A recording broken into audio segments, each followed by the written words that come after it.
Barcelona, 1895, Parque de la Ciudadela, barrio de la Ribera. Una mujer hacía calceta sentada en un banco.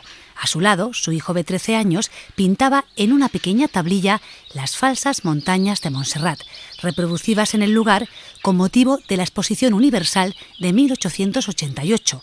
La estampa, pintoresca, habría pasado desapercibida a no ser porque este niño del siglo XIX revolucionaría el arte del siglo XX. Su dibujo sería uno de los muchos que retratarían la Barcelona de la época. Hoy se expone en el Museo Picasso de la ciudad.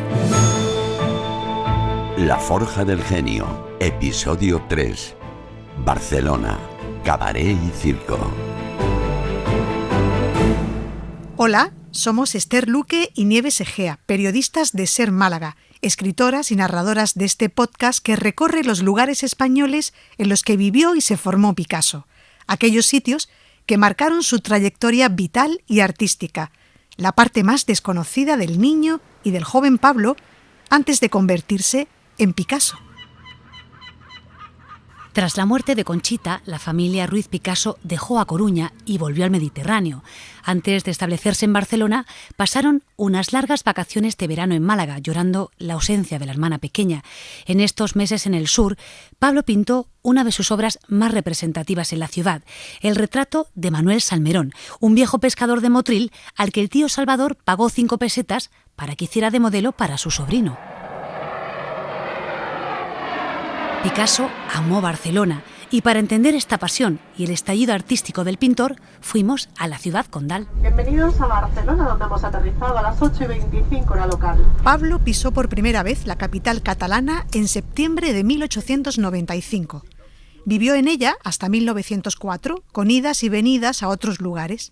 En Barcelona no solo consolidó su formación académica, sino también su propia personalidad. Allí, el adolescente se hizo hombre.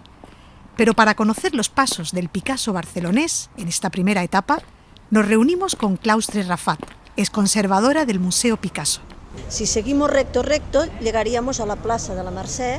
Allí vivía Picasso, ¿no? Sí, en esta calle, familiar. Muchos años. Primero estuvo en Llotja, después estuvo en la calle Reina Cristina y después ya se trasladaron en la calle de la Merced. Aquí en la calle de Merced vivieron muchos años hasta que se mudaron delante, aquí mismo, en el Paseo Colón.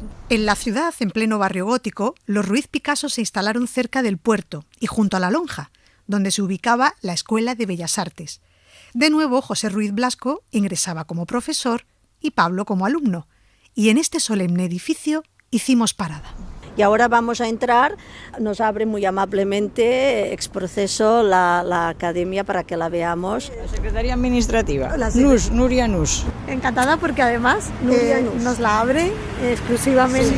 Sí, será para vosotros.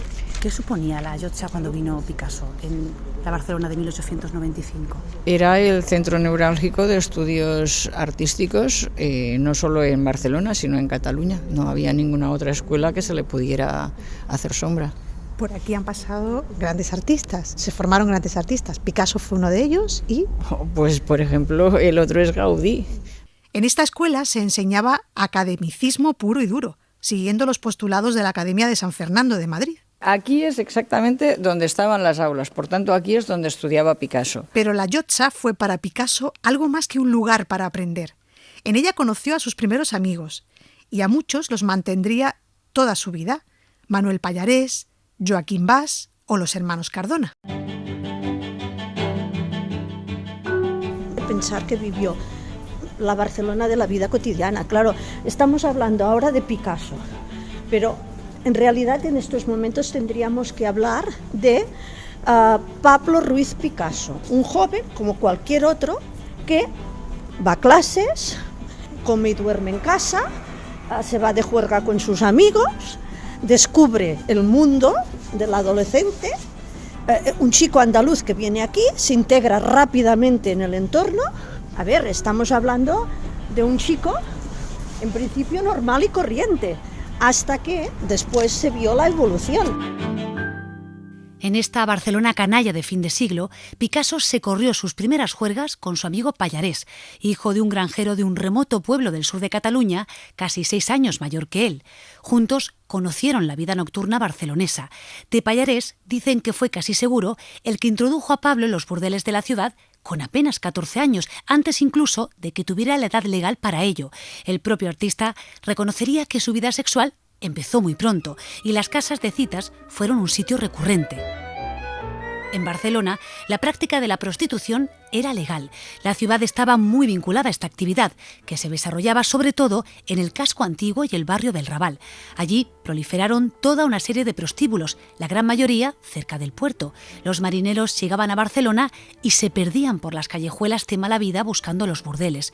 Nos lo describe Claustre Rafart. Es que en aquella época la prostitución estaba muy controlada. Al menos, digamos, la legal, la que estaba, o la permitida, porque había, digamos, incluso decretos de sanidad. Otra cosa era lo que se cocía al margen, porque claro, allí había una pobreza paupérrima. Hay un dibujo que para mí es la síntesis total del drama de la prostitución de la época. Es decir, un grupo de mujeres llora desconsoladamente mientras un señor, un chulo, se lleva a una chica joven, se la coge por el hombro. El relato para mí es muy claro. Madres o familias que venden a sus hijos porque no hay dinero para mantener los otros. Un año después de la llegada de Picasso a la ciudad, se inauguró el famoso cabaret Edén Concert, que acabó convirtiéndose en otro de los lugares predilectos de Pablo y Pallarés. Este music hall de la calle Nou de Rambla incluía todo tipo de espectáculos y variedades. Llegó a ser el refugio de ambos. Como hemos escuchado, Picasso más adelante plasmaría todo esto en sus obras, sobre todo en su siguiente etapa en Barcelona, cuando tenía algo más de edad. Te lo contaremos en siguientes episodios. Otro de sus amigos, Joaquín Bas, le presentó a su primera amante, una conocida artista de circo. ¿Cómo nos sorprendió esta anécdota? Rosita Veloro se llamaba y era una amazona del circo Tívoli con la fama suficiente como para anunciarse en un cartel propio. El hecho de que un adolescente de apenas 15 años conquistara a toda una estrella del arte ecuestre dice mucho de su carácter seductor. Hay quien lo describe en aquella época como un joven con grandes ojos y un irresistible encanto.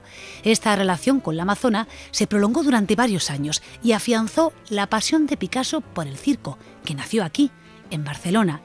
El entorno de la actual Plaza de Cataluña acogía alguna de las carpas en las que el joven disfrutó de los espectáculos de los saltimbanquis, los acróbatas o los payasos. La obra posterior del artista da buena cuenta de esta atracción por lo circense, incluido el gusto por disfrazarse. Por cierto, al final de su vida, en 1970, en uno de los grabados tardíos, plasmó a Rosita Veloro con grandes pechos y talle de avispa. Pese a la precocidad y la fascinación de Picasso por este mundo que le rodeaba, no descuidó sus estudios en la Escuela de Bellas Artes de la Llotja. A finales del siglo XIX, Cataluña era uno de los grandes focos industriales de España, junto a Madrid y el País Vasco. En Barcelona convivía una próspera burguesía industrial y comercial con una amplia clase obrera que, apoyada en los principios del marxismo y anarquismo, reclamaba mejoras sociales a través de huelgas con frecuencia violentas. A las ideas socialistas se sumaba el movimiento regionalista catalán, que irá derivando en nacionalismo en los años posteriores. Esta Barcelona de cambio de siglo buscaba la modernidad, tanto en lo artístico como en lo urbanístico. El crecimiento de la ciudad giraba en torno al plan diseñado por Ildefonso Cerdá. El nuevo ensanche burgués articulaba la ciudad, mientras en la periferia crecían los barrios obreros. El ensanche será en el cambio de siglo el escaparate para la arquitectura modernista importada de Europa. Todo esto caló en el adolescente, como indican la exdirectora del Museo Picasso de Barcelona, Maite Ocaña, y las actuales conservadoras, Elena Llorens y Reyes Jiménez. La Barcelona a la que llega Picasso es una Barcelona en plena efervescencia industrial y cultural. Es una ciudad que quiere convertirse en una capital europea y que tiene indudablemente puestas sus ojos en París, básicamente, pero también en Londres o en Alemania. El casco antiguo seguía siendo pues el corazón de la ciudad, por tanto Picasso vive en el corazón de Barcelona medieval. Exacto. Si bien ya se habían derruido pues la muralla de mar, ¿no? Con lo cual Barcelona ya estaba abierta al mar. Y en esa Barcelona callejeó Pablo Ruiz Picasso, e hizo la ciudad suya a través de sus pinturas.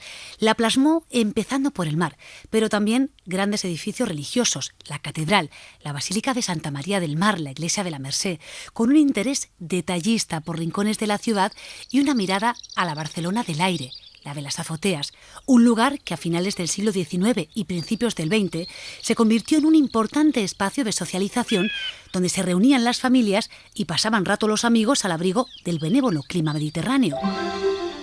Seguimos el rastro por la geografía de la obra picassiana en Barcelona con el arquitecto y divulgador cultural Miquel del Pozo. En Barcelona, como siempre, Picasso lo mira todo: el mar, el puerto y la ciudad. Mira el cielo y pinta el azul y el rosa del amanecer, y también pinta la luna en el atardecer. La luz cambiante del día se puede seguir en sus obras, y también es posible ver en sus pinturas los cambios que vive la propia ciudad. A Picasso le interesa todo. A través de sus obras podemos recorrer la Barcelona de la época. Podemos entrar en el Parc de la Ciutadella y sorprendernos con las falsas montañas de Montserrat, que allí se encontraban y que el artista pintó varias veces. Podemos asomarnos con él a la ventana de su primer taller, en la Riera de Sant Joan, y observar desde la propia ventana, cuyo marco ha dibujado, el ir y venir de la gente por la calle. También podemos, claro, subir a la azotea para mirar el perfil de la ciudad, el horizonte de casas del casco antiguo, con sus muchos hitos, de la iglesia de Santa Marta a la cúpula de la Merced. Los primeros años de Picasso en Barcelona son un constante mirar y dibujar. Quizá por ello, en un papel de esta época, lleno de apuntes de figuras y rostros tomados del natural, donde también ha esbozado la fuente del claustro de la catedral, escribió 3 veces, imitando la tipografía de un cartel, lo que podría ser el anuncio de su propia empresa: Fábrica de Dibujos, Pablo Ruiz Picasso. A Picasso le atribuyen una mirada muy intensa y una gran memoria fotográfica. No siempre pintaba en el lugar, pero además resulta sorprendente ver cómo aprovechaba al máximo las hojas de papel, haciendo infinidad de dibujos de lo más variopinto en los márgenes, los laterales, el verso y el reverso. Dice mucho esto de la época de precariedad de la familia. Sí, una hoja comenzaba con la ilustración de una corrida de toros y al darle la vuelta estaba llena de escenas de palomas, o de farolas, o de rostros. Todavía la familia es un elemento de referencia como modelos, porque hay muchos de sus cuadernos de dibujo están llenos de apuntes rápidos de su padre, de su madre leyendo, de su hermana, de su madre cosiendo, de su hermana poniendo la mesa, con lo cual pues lo podríamos considerar también estudio, ¿no? Este ámbito doméstico. Pero a quien más pintaba era a su padre, que todavía era el tutor y mentor de Pablo. Más adelante, en 1964, el artista diría al fotógrafo Brassai aquella célebre frase que reproduce para este podcast José Coronado. Cada vez que dibujo a un hombre, pienso sin querer en mi padre. Para mí, todos los hombres son don José, y será así toda mi vida. Llevaba barba.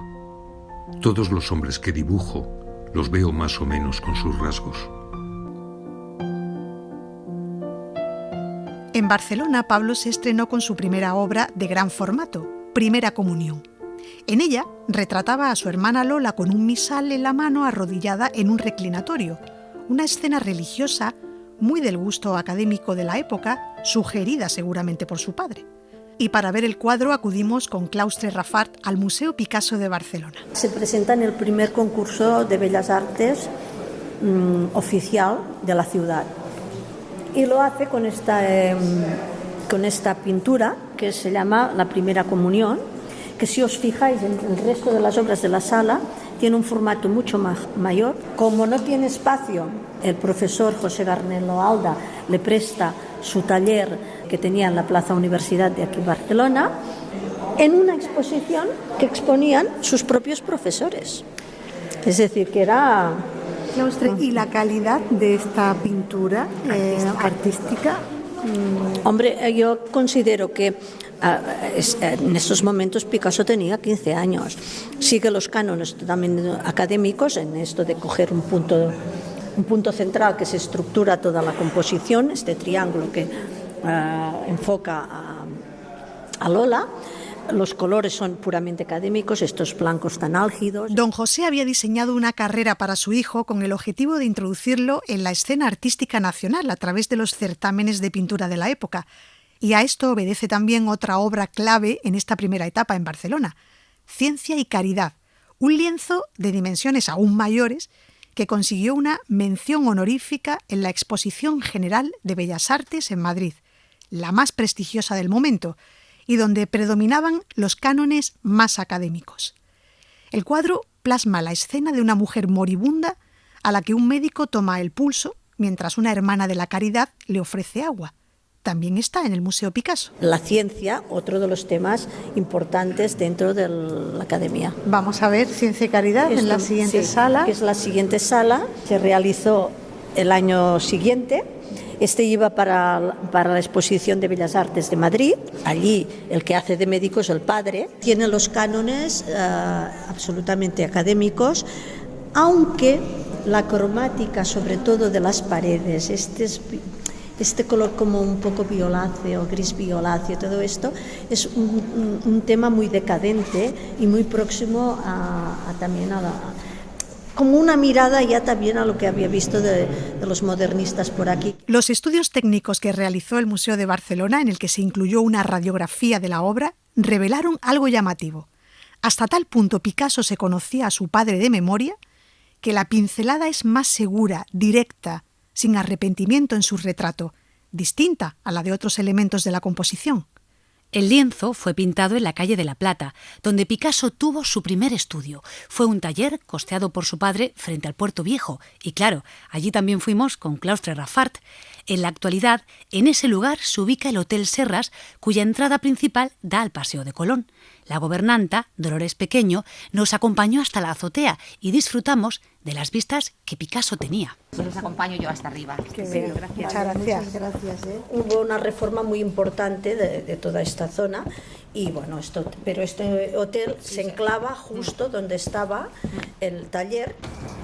Su padre le alquiló para pintar Ciencia y Caridad, pero claro, él ante todo lo que veía a su alrededor, ¿qué pasó? Y claro, desde aquí no podía dejar de mirar lo que veía. ¿Qué estamos viendo, Claustre? Estamos viendo, si nos acercamos a la barandilla, todo esto es el Paseo Colón. Si miramos al fondo de todo, veremos la punta de lo que era el Parque de la Ciudadela, donde Picasso iba al principio de llegar a Barcelona acompañando a su madre que iba a coser allí, y él pues pintaba, dibujaba zonas y también iba su hermana, y así una zona lúdica que en aquella época pues tenía mucho éxito. Y desde este estudio que compartió con Pallares, los dos amigos no solo se dedicaban a pintar, también hacían travesuras desde las alturas. El propio Picasso contó en alguna ocasión que ataron un hilo a una moneda y la arrojaron sobre el pavimento. Cuando un obrero se agachó a cogerla, la hicieron volar delante de sus narices, con el consiguiente ataque de risa de los dos pillines. Por cierto, hubo que sacar el lienzo de Ciencia y Caridad enrollado del taller porque no cabía por las escaleras. Después del buen resultado en la Exposición de Madrid, en el verano de 1897 triunfó en Málaga con la medalla de oro de la Exposición Provincial de Bellas Artes. Pablo fue recibido victorioso en la ciudad andaluza por su familia y por los antiguos colegas de don José. De hecho, el adolescente, que contaba con 16 años, fue bautizado por segunda vez, pero ahora como pintor. Nos lo contó el jefe de promoción cultural de la casa natal, Mario Virgilio Montañez. Viene en verano a Málaga, 1897, Y aquí, lo que actualmente es el Conservatorio María Cristina, que entonces era el Liceo de Málaga, era donde se reunían los artistas, y uno de ellos, Martínez de la Vega, saca una copa de champán y dice: ven Picasso, bueno, ven Pablo Ruiz, tú eras Ruiz Picasso, Pablo Ruiz Picasso, acércate, yo te bautizo como artista. Y entonces le volcó la copa de champán sobre la cabeza y dijo: yo te bautizo como pintor. Hasta a partir de este momento es artista, y fue justamente en este espacio. Picasso llevó ciencia y caridad a Málaga y se quedó en la casa del tío Salvador, que lo tenía puesto en el descansillo porque no le cabía en el interior. Años más tarde, la viuda del tío lo devolvió a Barcelona, a casa de Lola, la hermana de Picasso, donde permaneció hasta que el artista lo donó al Museo Picasso Barcelona. En este verano, al contrario que en los anteriores, Picasso apenas pintó nada en Málaga. Un año atrás, en 1896, realizó una de las obras más reconocidas de esta época, el retrato de la tía Pepa, una hermana de su padre con un agrio carácter, pero dicen que bondadosa. La retrató para complacer al tío Salvador, que ese verano incluso le puso una pensión de 5 pesetas al día y una habitación en casa para que la utilizara de estudio. Pero este año las cosas habían cambiado. La familia Ruiz Picasso no recibió el trato habitual del tío Salvador. Este se había vuelto a casar con una aristócrata malagueña de la afamada familia Loring. A partir de ahí no volvieron a quedarse en su casa, ahora en la elegante Alameda principal.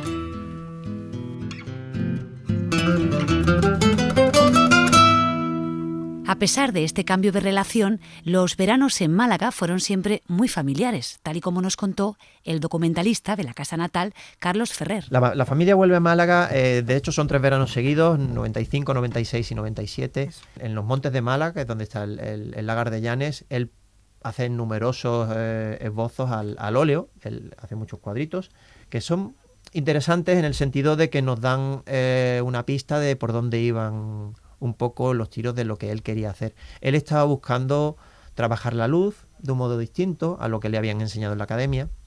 Era una finca familiar y allí hay una fotografía que es muy conocida, que es donde está Picasso vuelto de espaldas, que es donde aparecen también los tíos y los familiares de Picasso. Probablemente serían unos veranos muy, muy alegres y muy cálidos allí en los montes. Ese verano en el que apenas pintó, Pablo se dedicó, para regocijo de su familia, a cortejar a su prima Carmen Blasco Alarcón con largos paseos por la playa. Seductor y romántico cuando era necesario, al final se fue de Málaga sin comprometerse con ella y regalándole una pandereta con un ramillete de rosas pintado en su membrana. Los encantos de la acróbata Rosita del Oro y el ambientazo del barrio chino barcelonés habían dejado a Pablo inmune al elegante atractivo de su prima. Así que la familia se quedó con las ganas. Por cierto, que ya no volvería a Málaga hasta las Navidades del año 1900 para celebrar el cambio de siglo, una visita que no pasó desapercibida. Pero de esto ya hablaremos.